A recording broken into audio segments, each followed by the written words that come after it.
জীবন নিয়ে পুলিশও যেমন বলছে যে আমরা খেলবো না, আমরাও বলছি আমরা খেলতে রাজি। কিন্তু পুলিশের ভূমিকাটা আমি আপনাদের কাছে জানতে চাই। অত বড় রাস্তা, 40 ফুটের রাস্তা, সেই রাস্তা পুলিশ বন্ধ করে 15 ফুটের রাস্তা, 4-5 ফুটের রাস্তা।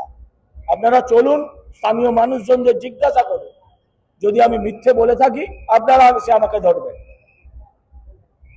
4-5 ফুটের রাস্তা দিয়ে মানুষকে গরু গাধার মতো ঠেলিয়ে ঢোকাচ্ছে। তাতে জানে অ্যাজিটেশন হবে, তাতে জানে কমোশন হবে, তাতে প্রবলেম বাড়তে পারে, মানুষের নিরাপত্তা বিঘ্নিত হতে পারে, যেটা পুলিশ চাইছে। আমি সেই পথে হাঁটবো না, আমরা সেই পথে হাঁটবো না। আমি মানুষের কাছে ছেড়ে দিতে চাই।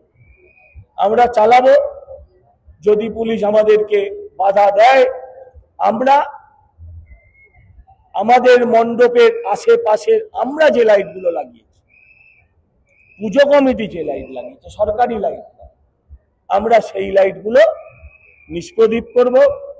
ঠাকুরের মুখ আমরা কালো কাপড়ে ঢাকবো এবং আমরা পুরোহিতের সাথে কথা বলে